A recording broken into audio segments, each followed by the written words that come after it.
नेता ने सरकार पर हमला बोला। कांग्रेस तुष्टीकरण करती है, कानून व्यवस्था यहां पर फेल है। दर्द का राजनीतिकरण, बीजेपी की रणनीति यहीं पर समझ में आती है। यह घटना चुनावी साल में घटी जब नवंबर 2023 में छत्तीसगढ़ विधानसभा चुनाव होने को थे। कांग्रेस सत्ता में थी, भूपेश बघेल मुख्यमंत्री रहे। बीजेपी को मौका मिल गया, उन्होंने इसे हिंदुत्व का मुद्दा बना लिया। बिरनपुर बेमेतरा जिले में है, जो साजा विधानसभा क्षेत्र यानी एससी आरक्षित क्षेत्र है, इसी के अंतर्गत आता है। साजा से सटे बेमेतरा सामान्य सीट है। बीजेपी ने फैसला लिया, घटना के शिकार परिवार को टिकट देकर वोट बटोरेंगे। 10 अक्टूबर 2023 को बीजेपी ने उम्मीदवारों का लिस्ट जारी किया। साजा से तत्कालीन मंत्री रहे रविंद्र चौबे, जो कांग्रेस से हैं, उनके खिलाफ ईश्वर साहू को, वही ईश्वर साहू जिनका बेटा भुवनेश्वर साहू, जिसका उम्र 22 वर्ष था, बिरनपुर हिंसा में मारा गया था।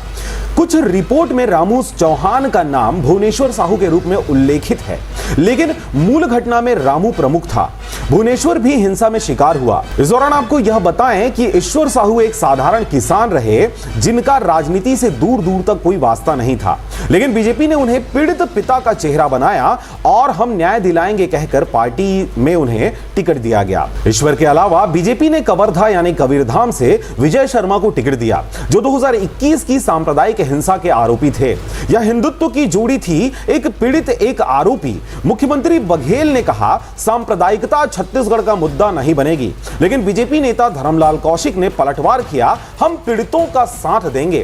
कांग्रेस ने तुष्टीकरण किया है। राजनीतिक पर्यवेक्षकों का मानना था कि बीजेपी उत्तरी मैदानी इलाकों में यानी बेमेतरा दुर्ग बेल्ट में हिंदुत्व का नैरेटिव सेट कर रही थी।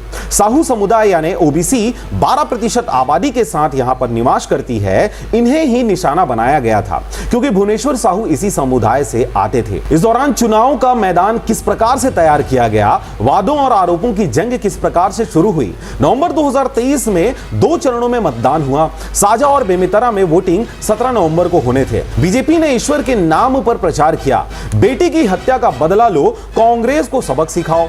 ईश्वर की सभाओं में रामू और भुवनेश्वर की फोटो लगी, नारे लगाए गए, जिसने बेटा खोया वो न्याय मांगेगा। कांग्रेस ने अपने बचाव में मंत्री रविंद्र चौबे ने कहा, हमने मुआवजा दिया है, केस तेजी से चल रही है, बीजेपी वोट के लिए दर्द बेच रही है। बेमेतरा सीट पर बीजेपी के दीपेश